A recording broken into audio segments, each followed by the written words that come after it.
दोस्तों, कैसे हैं आप लोग। और मैं डॉक्टर राज। आज दोस्तों हम बात कर रहे हैं वैश्विक स्तर पर नाइट्रोजन की उपलब्धता। देखो, एक अभी हाल ही में एक जर्नल प्रकाशित हुआ है साइंस मैगजीन में, तो वहां पर नाइट्रोजन की कमी और कहीं अधिकता को दर्शाया गया। लेकिन आप जानते हैं कि टोटल वायुमंडल में नाइट्रोजन 78% है और भारतीय मृदा में नाइट्रोजन की ऑलरेडी कमी है।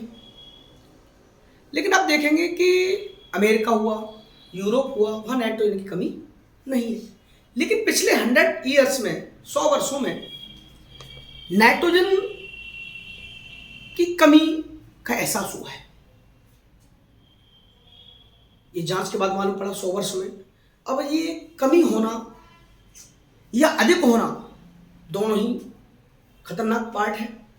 तो दो चीजों में आज बात करेंगे हम कि नाइट्रोजन की कमी होना और नाइट्रोजन का अधिक होना, दोनों के क्या क्या परिणाम होते हैं, क्या फायदे होते हैं, क्या नुकसान होते हैं। और मोस्टली नुकसान ही होंगे, क्योंकि वायुमंडल की जो उपलब्धता है एक लिमिटेशन है। देखो, इंडिया की मिट्टी में नाइट्रोजन की कमी है तो हम यूरिया यूज करते नहीं करते। तो इसी रूप में आज हम बात करने वाले हैं कि 100 वर्षों में यूरोप और मध्य उत्तरी अमेरिका के क्षेत्र में नाइट्रोजन की कमी, दोस्तों ये कमी हुई कैसे, हम इस पर विश्लेषण हुआ, रिसर्च हुई उसमें। अब देखो, बिना जानकारी की अब कोई चीज़ घटना घटे तो आप उसके बारे में रिसर्च तो करेंगे, क्या कमी रही, कैसे हमें इसका मालूम पड़ा। तो इसके बीच में हमने कई कारक थे। तो पहला कारक था उच्च वायुमंडलीय कार्बन डाइऑक्साइड का स्तर। उच्च वायुमंडलीय कार्बन डाइऑक्साइड का स्तर।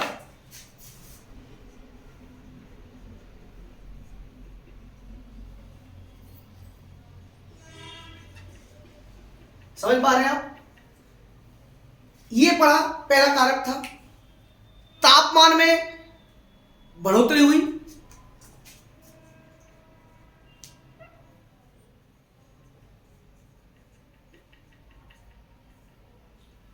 और दूसरा था जंगलों में आग,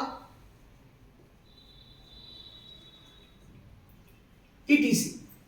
लेकिन ये जो आप समझ रहे हैं उच्च वायुमंडलीय CO2 का स्तर, तापमान में बढ़ोतरी, हम यहां जो अभी जो बात कर रहे हैं नाइट्रोजन की कमी की बात कर रहे हैं।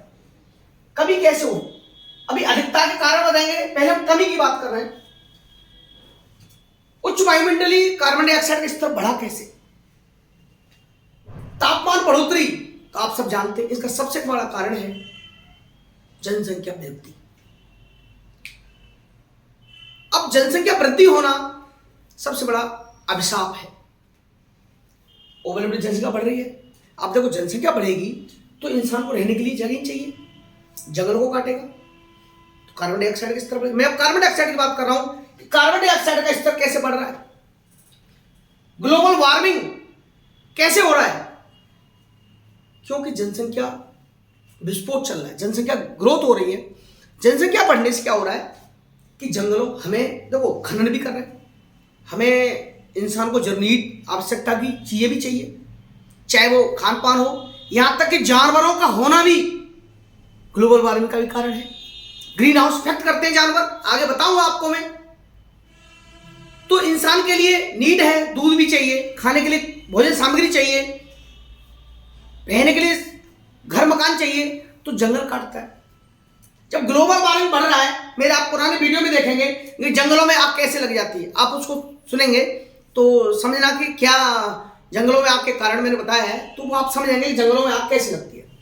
केवल तापमान बढ़ोतरी, तो तापमान बढ़ेगा, जनसंख्या बढ़ेगी, वाहन बढ़ रहे हैं, गैसेस का इफेक्ट पड़ रहा है, तो कार्बन डाइऑक्साइड का स्तर बढ़ रहा है। मेरी बात समझ में आया?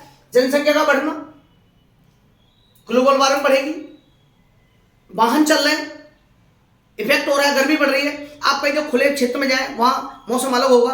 अब जाड़े का समय है, शहर के अंदर देखेंगे तो टेम्परेचर अधिक है, गांव की तरफ जाएंगे तो वहां टेम्परेचर कम है। कारण यही है, जनसंख्या का कारण। तो ये सब चीजें ग्रो होना, ये उच्च वायुमंडलीय तापमान को बढ़ाता है। जब कार्बन डाइऑक्साइड का स्तर बढ़ेगा तो क्या होगा, ये पौधों की वृद्धि में सहायक होता है। समझ पा रहे हैं आप?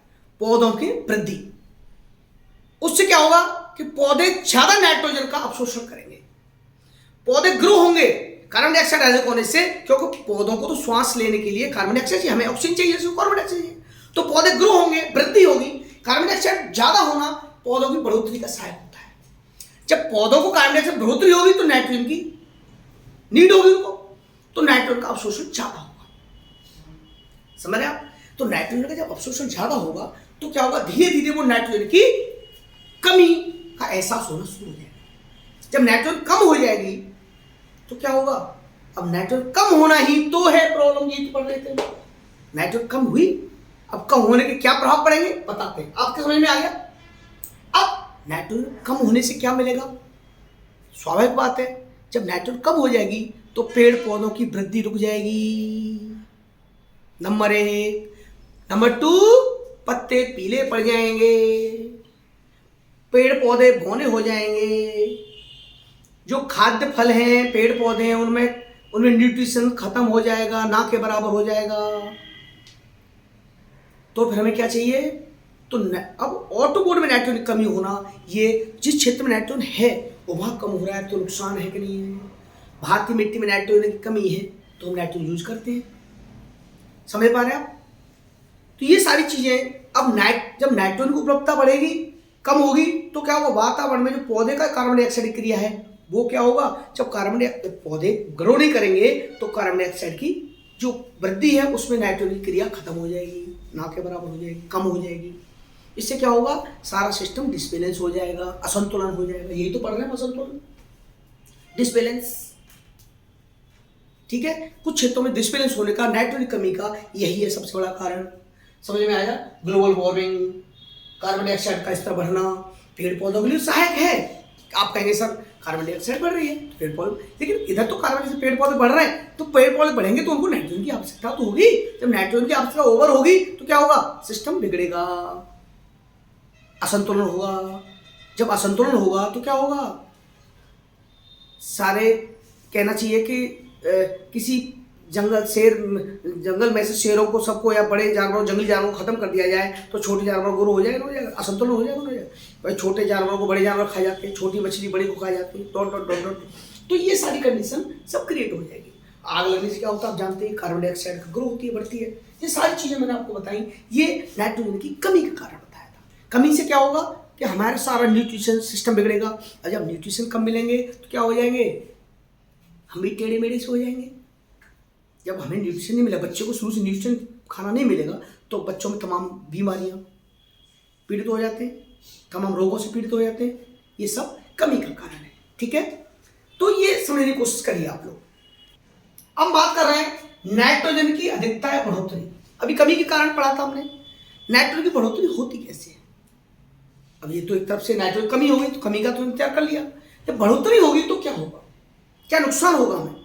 तो बढ़ोतरी हो कैसे जाती है, नाइट्रोजन अधिकता कैसे हो जाती है। तो नाइट्रोजन अधिक होने से, देखो आप जानते हैं एक प्रमुख गैस है नाइट्रोजन, और ये अक्रिय गैस है। कैसी गैस है, अक्रिय।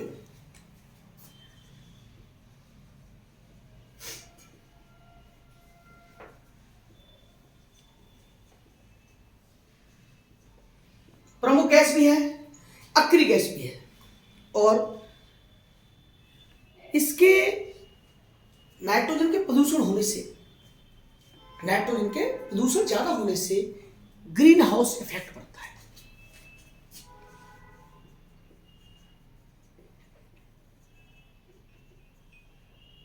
ग्रीन हाउस प्रभाव,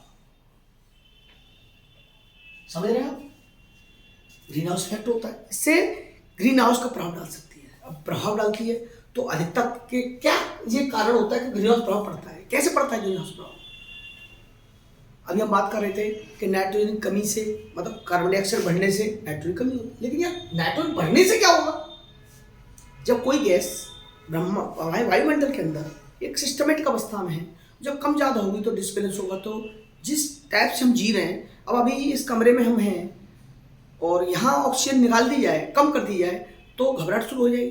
पहाड़ों पर जाते हैं, ऑक्सीजन कमी हो जाती है, घबराहट होती है। ऐसे ही नाइट्रोजन की कमी से भी तमाम परिस्थितियां हमें क्रिएट होती है। अब नाइट्रोजन बढ़ कैसे जाती है? देखिए, कृषि में प्रयोग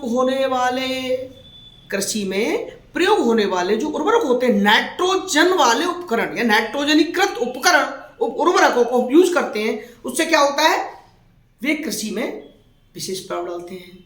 हम लोग जरूरत के हिसाब से उसको सरप्लस प्रोडक्शन के लिए, अधिशेष उत्पादन के लिए हम लोग नाइट्रोजन यूज तो करते हैं, लेकिन नाइट्रोजन की वृद्धि ज़्यादा होने से, क्या होता है कि नाइट्रोजन ज़्यादा बढ़ने से खेतों में नाइट्रोजन बढ़ा, बारिश होने के बाद वो खेतों से नाइट्रोजन बह करके तालाबों में आ जाती है, जल में आ जाती है।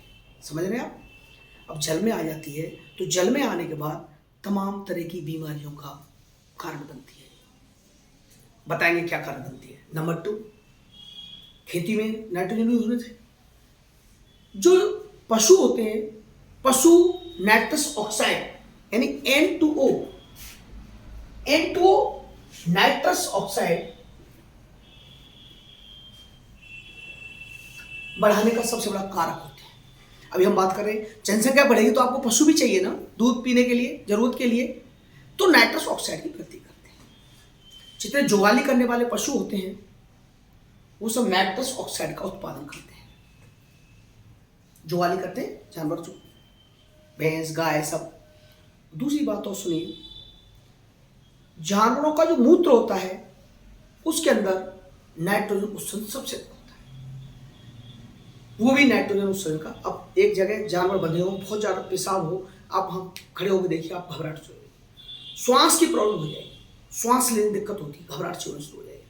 इससे तो ये 2 कंडीशन, जुगाली करने वाले पशु, देखो ग्रीन हाउस इफेक्ट में क्या होता है, खेती में प्रयोग होने वाले नाइट्रोजन उर्वरक, जुगाली करने वाले पशु या पशुओं से उत्सर्जित होने वाला नाइट्रस ऑक्साइड, नाइट्रोजन, ये नाइट्रस ऑक्साइड जो क्रिएट होता है, इससे क्या होता है, ग्रीन हाउस इफेक्ट होता है।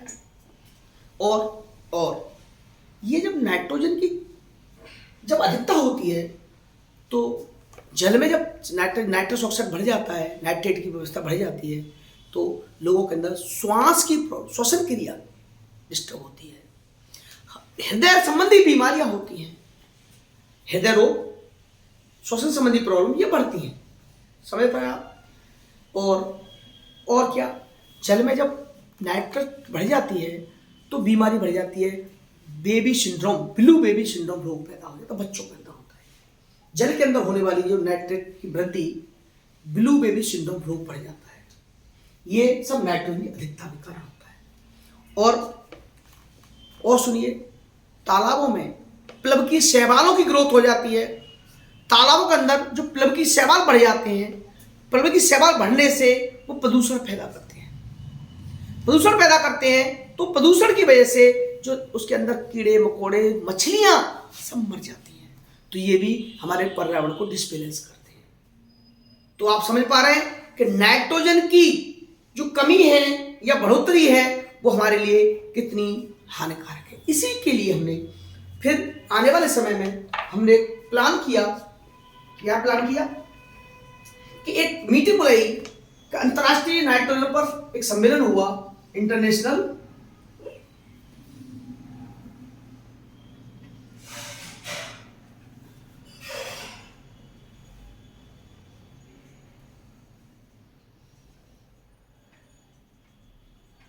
नाइट्रोजन पहल सम्मेलन। समझ पा रहे हैं आप? ये सम्मेलन 2003 में हुआ। ये त्रिवार्षिक है।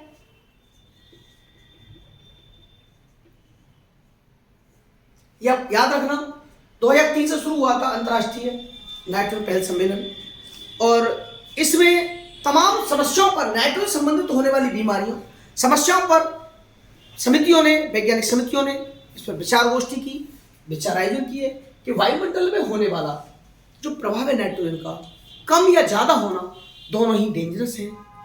अब जो नेचुरल है कि इंडिया की मिट्टी में नेचुरली नाइट्रोजन कमी है, तो वो तो कमी है, लेकिन जो कमी होने के बाद बढ़ रही है या सही होने के बाद कमी हो रही है, इट इज डेंजरस। ये पर्यावरण के लिए खतरनाक है। तो दोस्तों आओ सब मिलकर के हम इस पर्यावरण की रक्षा करें।